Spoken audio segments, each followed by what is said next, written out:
কথা রাখলেন সাংসদ জগন্নাথ সরকার। রেলের উন্নয়ন এবং সৌন্দর্যায়ন জারি রেখেই দোকানদারদের রুজিরুটির ব্যবস্থা।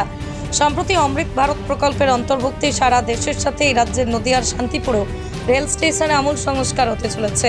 দীর্ঘদিন ধরে এই এলাকায় ছোট ছোট দোকানদাররা তাদের পরিবার প্রধান জীবন জীবিকা নির্বাহ করে আসছে। সেই সমস্ত দোকান থেকে কিন্তু রেল কর্তৃপক্ষের সৌন্দর্যায়ন এবং উন্নয়নের নিরিখে তাদেরকে উচ্ছেদের নোটিশ দিয়েছে বেশ কয়েকবার। স্থানীয় 1 নম্বর রেলগেট ব্যবসায়ী সমিতির আগে বিভিন্ন জনপ্রতিনিধিদের দ্বারস্থ হয়েছিলেন। বিষয়টি নিয়ে তাদের পাশে থাকার অনুরোধ জানিয়েছিলেন কেন্দ্রীয় ব্যবসায়ী কল্যাণ সমিতির সদস্যদেরও। সৌন্দর্য নয়, বিকল্প ব্যবস্থা খুঁজতে হবে। প্রয়োজনে সমবায় সমিতি তৈরি করে তাদের মাধ্যমে কন্ট্রাক্ট নিয়ে দোকানদাররা সারিবদ্ধভাবে আধুনিক মানের রেল কর্তৃপক্ষ নিয়ে নিয়ম নীতি মেনেই উপার্জন চালাবেন। তবে সম্পূর্ণভাবে উন্নয়নের কাজ সমাপ্ত হলে তখন রেল কর্তৃপক্ষ যেভাবে তাদের নির্দেশ দেবে সেভাবেই দোকানদারি করবে। পৃথিবীর 3 ভাগ জল 1 ভাগ স্থল, তাই পানীয় জলের অভাব নেই। কিন্তু বিশুদ্ধ পানীয় জল একটাই, বৃষ্টি অ্যাকোয়া। প্রতি ফোঁটায় আনে তৃপ্তি, মেটায় তেষ্টা। বৃষ্টি অ্যাকোয়া, বিশুদ্ধ পানীয় জল। দাদা, এই শান্তিপুর 1 নম্বর রেল স্টেশনে মানে রেল প্ল্যাটফর্মের এখানে যে দোকান আছে তাদের দীর্ঘদিনের সমস্যা আপনার কাছেই শরণাপন্ন হয়েছিল। কী ব্যবস্থা নেওয়া হচ্ছে এখনো পর্যন্ত? আজকেই তো শেষ দিন মেয়াদের। দেখুন, অমৃত ভারত প্রকল্পটা শান্তিপুরকে স্পেশালি আমার উদ্যোগে হয়েছে। রেলওয়ে অফিসার যারা করেছেন তারা জানেন। তাই সৌন্দর্য আয়নের জন্য, ডেভেলপমেন্টের জন্য যেসব বাধা সৃষ্টি হচ্ছে দোকানদাররা তারা সহযোগিতা করবে। কিন্তু তার মানে এই নেই অকারণ একবারে সব ভেঙে দিয়ে এই কাজটা করতে হবে। তারা সহযোগিতা করবে সৌন্দর্যায়নের জন্য, মানুষের জন্যই সব কিছু। তাই মানুষের জন্য মানবিকতার দিকটা দোকানদারের বিষয়টাও বিবেচনা করতে হবে। আর তারা যাতে ব্যবসাও করতে পারে, কারণ রেলের যে প্রচুর জায়গা রয়েছে, কোনো বড় ব্যবসাদারকে না দিয়ে কোঅপারেটিভকে আমরা গুরুত্ব দিই। সমবায় সমিতি মতো দোকানদারদের কোঅপারেটিভ করে জনতার অসুবিধা না করে, যাত্রীদের সুবিধা করে যদি রেলের কোনো প্রজেক্ট হয় সেই প্রজেক্টে সামিল করে সবারই ডেভেলপমেন্টের সহযোগিতার হাত বাড়িয়ে অমৃত ভারত প্রকল্প হোক। অমৃত ভারত প্রকল্প মানুষের জন্য, আর এটা আমার প্রচেষ্টা। তাই এই প্রকল্পের সঙ্গে যাতে দোকানদারের প্রকল্প জুড়ে দেওয়া যায় তারই দাবিতে আমি এদের সঙ্গে এসেছি। আজকে যাতে ভাঙচুর না হয়, পুজোর আগে তারা ব্যবসা করে খাক এবং ভবিষ্যতেও রুটি রোজগারের যে চিন্তাধারা রেলের ডেভেলপমেন্টের মধ্যেই থাকে। পুজোর আগে বলতে এখানে ধরুন জগদ্ধাত্রী পুজো, কালী পুজো, রাস একের পর চলতেই থাকবে। এক পর্যন্ত রাস পর্যন্ত শান্তিপুরের বড় উৎসব। এবার কন্ট্রাক্টর যিনি আছেন তিনি কতদিনে কাজটা সম্পন্ন করবেন, যিনি কাজ আছে বহু করার জায়গা আছে, ডেভেলপমেন্ট কাজই চলছে না। কাজটা আরও গতিশীল হোক, ভেঙে দিয়ে ফাঁকা করে যাত্রীদের আরও অসুবিধাই হবে। এরা ডেভেলপমেন্টের জন্য তারা সরে যাবে বলছেন, তাই সহযোগিতার হাত তারাও বাড়িয়ে দিচ্ছে। কোনো ভাঙচুর দরকার নেই, আরপিএফেরও দরকার নেই।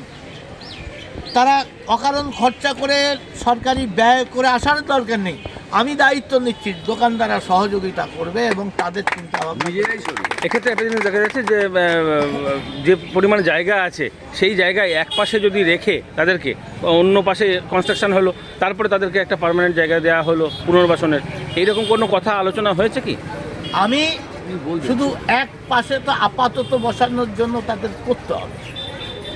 তার সঙ্গে সঙ্গে আর একটা ব্যাপার কমন করে, আজকে যেমন আবাস যোজনার ঘর যদি দিতে পারি, আজকে আত্মনির্ভরতার জন্য মোদিজি বহুত স্কিম দিয়েছে। কৃষকদের প্রতি বছর যদি ভাতা দিতে পারি, বেকারদের যদি লোনের ব্যবস্থা করতে পারি ভর্তুকিতে, সাবসিডিতে, তাহলে এই দোকানদারদের জন্য সেরকম কমন সৌন্দর্য আয়নের মধ্যে রেখে দোকানদারগুলো সুন্দর করে সাজিয়ে একটা প্ল্যান মাফিক তাদের কাছ থেকে নিয়ে তারা রেলেরকে ভাড়াও দেবে, তাদের রুটি রোজগারও চললো, মানুষেরও সুবিধা হবে। একটা টুকিটাকি যে জিনিসগুলো যেখানে পেয়ে অভ্যস্ত সেখানে তারা পাবে, মানুষ জেনে গেছে। তাই সব কিছু রেখেই ব্যবস্থার মধ্যে করা উচিত, কারো পেটে লাথি মেরে ডেভেলপমেন্ট। শান্তিপুরের ক্ষেত্রে শুধু তো নয়, সারা রাজ্যে বেশ কিছু স্টেশন আছে এই প্রকল্পের অন্তর্ভুক্ত এবং সারা ভারতবর্ষের সব ক্ষেত্রে কিভাবে করা হচ্ছে সেটা কিভাবে জানেন? দেখুন, আমার যে বক্তব্য এখানে ব্যবসায়ীদের উদ্যোগে যে সবাই, আমি ক্লিয়ারলি বলেছি, সেটা দেখে নেবেন। আর আমার মুভমেন্টটা শুধু এখানকার নয়, শান্তিপুরের জন্য নয়, আমার মুভমেন্টটা সারা বাংলা জুড়ে। প্ল্যাটফর্ম যে যারা বহু দোকান আছে, উদ্বাস্তু মানুষ, দরিদ্র মানুষ, কোনো উপায় নেই, করে কমে খাচ্ছে, তা রেল মানুষের জন্য, আইন মানুষের জন্য, তাই স্কিমগুলোও মানুষের জন্য, একটা এদের জন্য একটা স্কিম এনে তাদের স্থায়ী রোজগারের ব্যবস্থা করা এবং রেলের আয়কে আরও বাড়ানো। আজকে যে বড় বড় জমি কত টাকার মাধ্যমে দিচ্ছে বড় বড় বিজনেসম্যানকে, সে তো কোটি কোটি টাকা কামাচ্ছে। সেই জায়গাটা সমবায় ভিত্তিতে সৌন্দর্য করে তাদের জন্য যদি দেওয়া হয়, এই দরিদ্র মানুষগুলো পেয়ে রুটি রোজগার করে খেতে পারবে, তাতে বাধাটা কোথায়? রেলের আয় ওই বড় লোক, বড় কন্ট্রাক্টরকে না দিয়ে সেখানে দিলে রেলের আয় আরও বেশি হবে। আচ্ছা, সিস্টেমের মধ্যে, আইনের মধ্যে। আরেকটা বিষয় হচ্ছে প্ল্যাটফর্মের উপরে এখনো পর্যন্ত আমরা যেটুকু জানি একটা দোকান হয়েছে, প্ল্যাটফর্মের বাইরে কী পদ্ধতিতে হবে জানা নেই, কিন্তু যেটা হয়েছে সেটা হচ্ছে প্রায় 700-800 টাকা প্রতিদিন করে দিতে হয়। এবারে বাইরে ধরুন কোনো ছোটো চায়ের দোকান, কোনো চপের দোকান, এই ধরনের ছোটোখাটো দোকানদারদের পক্ষে এত টাকা দেওয়া সম্ভব হবে?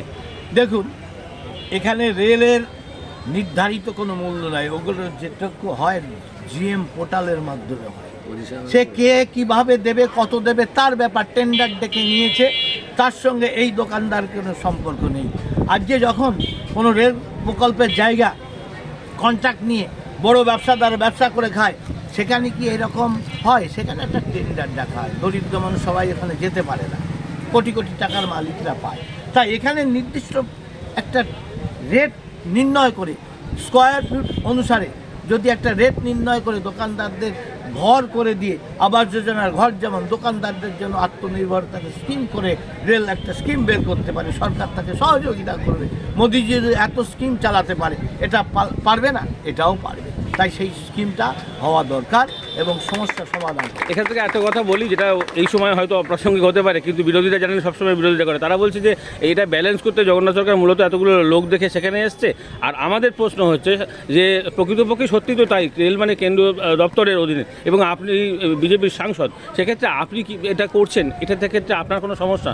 দেখুন, ব্যালেন্সের জন্য আমার আসা জরুরি নয়। এখানে এবছরেও দ্বিতীয়বারের জন্য মানুষ আমাকে 1,87,000 ভোটে জিতিয়েছে। শান্তিপুরে বিধায়ক তৃণমূলের, সে 64,000-এ জিতেছিল, ছাপ্পা মেরে হোক, যেভাবেই হোক। আমাকে কিন্তু এখানে 30,000 ভোটে আবার জিতিয়েছে মানুষ। তাই মানুষের পাশে থাকলে মানুষ তার দিকে হাত বাড়িয়ে দেয়। আমি যদি হাত বাড়াই, মানুষ অবশ্যই হাত বাড়িয়ে দেবে। মানুষ মানবতার বাইরে নয়, এখনও মানুষ মানবিক আছে বলেই আপনারা করছেন ব্যবসায়ীদের এই সমস্যার সময়। এখানে রেলের জায়গায় যারা দোকানদারি করছে দীর্ঘদিন ধরে, তারা সংগঠিত হয়েছে শান্তিপুর 1 নম্বর রেলগেট ব্যবসায়ী সমিতির ব্যানারে। এই শান্তিপুর 1 নম্বর রেলগেট ব্যবসায়ী সমিতি আমাদের শান্তিপুর কেন্দ্রীয় ব্যবসায়ী কল্যাণ সমিতিকে আমন্ত্রণ জানিয়েছিল। আমরা তাদের সহযোগিতায় রেলের তরফ থেকে যে উচ্ছেদের নোটিশ দিয়েছে, সেই উচ্ছেদের নোটিশের বিরোধিতা করে আজকে আমরা এখানে তাদের সবাই অংশগ্রহণ করলাম এবং আমরা জানালাম যে আগামী দিনে যদি রেলকে অমৃত ভারত প্রকল্পের আওতায় আনতে গিয়ে দোকানদারদের সরাতে হয়, তাহলে সেখানে তাদের পুনর্বাসনের ব্যবস্থা করতে হবে এবং সেই পুনর্বাসনের জন্য যদি আমাদের নির্দিষ্ট জায়গা করে দেয়, আমরা মাসিক একটা ভাড়ার চুক্তিতে সেখানে যেতে রাজি আছি। আগামী দিনে মাসিক ভাড়ার চুক্তিতে আমরা এখানে দিন গুজরে কিছু করে খেতে চাই, সাথে যাত্রীদের যে পরিষেবা, সেই পরিষেবার ক্ষেত্রে আমরা পূর্ণ সহযোগিতা করতে চাই। একটা বিষয় আমরা জানতে পেরেছি, যেটা এখনও পর্যন্ত সম্ভবত একজন দোকানদার এখানে দোকান প্ল্যাটফর্মে দোকানে ইতিমধ্যে দিয়েছেন, তার একদিনের ভাড়া হিসাবে দিতে হয় তাকে 700 টাকা। এবার সেক্ষেত্রে একজন চায়ের দোকানদার, একজন চপের দোকানদার, ছোটোখাটো যারা আছেন, তারা কিভাবে এত বড় ভাড়া দেবেন? এটা নিয়ে কোনো আলোচনা হয়েছে? না, আলোচনায় যদি পার ডে 700 টাকা করে ভাড়া দিতে চায়, সেক্ষেত্রে রূপরেখাটা আলাদা হবে। সেখানে সরকারের তরফ থেকে তাদের ঘর করে দেওয়া, তাদের ওই একই ব্যবসা দ্বিতীয় জনা করতে পারবে না, এরকম কিছু বাধ্যবাধকতা থাকে রেলের ক্ষেত্রে। আমরা সেই বাধ্যবাধকতার জায়গায় থাকছি না।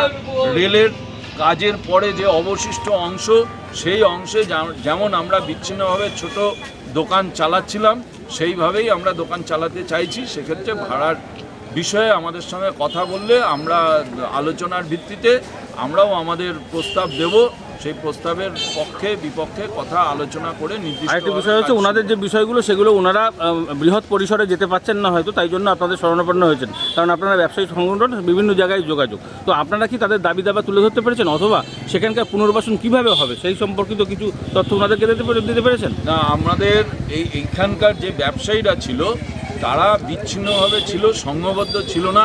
এরা কালকেই এদের ব্যবসায়ী সংগঠনের নাম নির্দিষ্ট করেছে।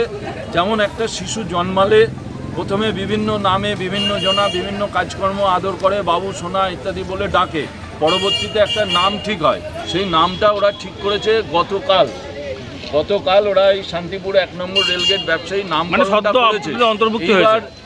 এই ব্যবসায়ী সংগঠন ক্রমশ শ্রীবৃদ্ধি পাবে এবং পরবর্তীতে শান্তিপুর কেন্দ্রীয় ব্যবসায়ী কল্যাণ সমিতির অন্তর্ভুক্তি যদি তারা চায় তাহলে আমরা অন্তর্ভুক্তিকরণ করব এবং তারপরে আমাদের যে জেলা স্তরে চেম্বার কমার্স ইন্ডাস্ট্রি অ্যান্ড ট্রেডের আওতায় আসবে এবং আমাদের রাজ্যব্যাপী যে সংগঠন এফটিও তারাও তার সঙ্গে সহযোগিতার হাত বাড়িয়ে। আগামীকালকে যদি প্রকৃতপক্ষে ভাঙতে আসেই, কারণ আজকে মেয়াদ উত্তীর্ণ, আজকে 8 তারিখ, তাহলে আপনাদের স্ট্যান্ডিং কী হবে? আগামীকাল যদি এখানে ভাঙতে আসে, আগামীকাল বলে নয়, যদি আমাদের সাথে আলোচনা না করে এখানে ভাঙতে আসে, আমরা ব্যবসায়ীদের সাথে এখানে তাদের প্রতিরোধ গড়ে তুলব এবং অহিংস প্রতিরোধ গড়ে তুলব। একটা শেষ প্রশ্ন, সেটা হচ্ছে অন্যান্য জেলায় মানে স্টেশনেও তো এরকমভাবেই হচ্ছে, তো সেক্ষেত্রে ধরুন এই প্রকল্প মানে সম্পন্ন হতে লেগে যেতে পারে 5 বছর 7 বছর এমনকি 10 বছর।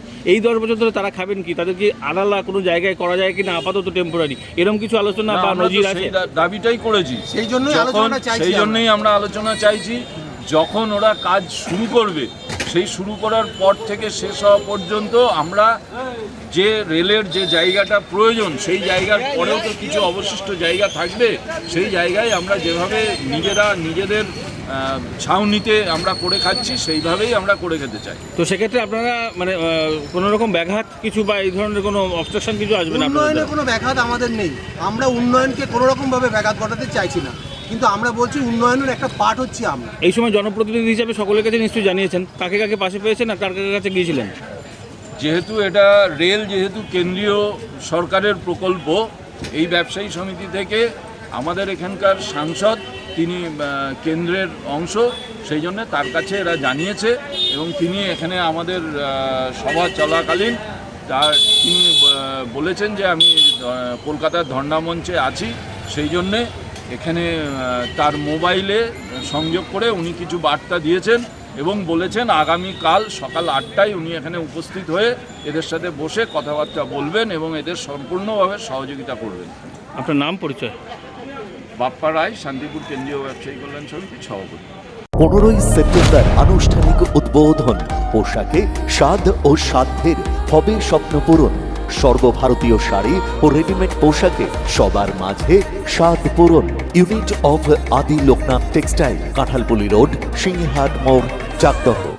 জেআরএস পাবলিক স্কুল প্রায় 35 বিঘা জমির ওপর গড়ে উঠেছে বিশাল ক্যাম্পাস। নার্সারি থেকে শুরু করে উচ্চ মাধ্যমিক, ITI college, law college, BEd college, ভর্তি চলছে। জেআরএস পাবলিক ব্যালকনি বা সিঁড়ির রেলিং, মডিউলার কিচেন বা ড্রয়িং রুম, এক কথায় আপনার স্বপ্নের বাড়িকে করে তুলুন আরো সুন্দর। Chakdaha ply centre, gorgeous look বা কোয়ালিটি সবে 3 number 1 Chakdaha ply centre. Chakdaha ply centre, KBM, Chakdaha, Nadia. কোথায় ইনভেস্ট করবেন, কেন করবেন বুঝতে পারছেন না তো? সঠিক গাইডলাইন পেতে আজই আসুন নদিয়ার চাকদাতে নিবেদিতা প্রাইভেট লিমিটেডে। Nibedita private limited, marketing and distribution service. Chakdah aluminium centre, ply, কাঁচ, laminates, kitchen fittings, door lock, window ও অ্যালুমিনিয়ামের খুচরো ও পাইকারি বিক্রেতা। Chakdah aluminium centre, Purbalalpur 50 number রেলগেটের পাশে, চাকদা, নদিয়া। হোমওয়ার্কটা করেছো? হ্যাঁ স্যার। এ বাবা, ভুল করেছো কেন? চোখে কেমন ঝাপসা দেখছি, লিখতে আর পড়তে খুব সমস্যা হচ্ছে। চাকদার মডার্ন অপটিক্স থেকে ভালো চোখের ডাক্তার দেখিয়ে নাও। প্রতিদিন প্রকৃত চোখের ডাক্তার ও দৃষ্টি বিশেষজ্ঞ মডার্ন অপটিক্স, চাকদহে। স্যামসাং, জিও, রিয়েলমি, নদিয়ার একমাত্র অথরাইজড ডিস্ট্রিবিউটর ঘোষ কমিউনিকেশন, থানার মোড়, চাকদা।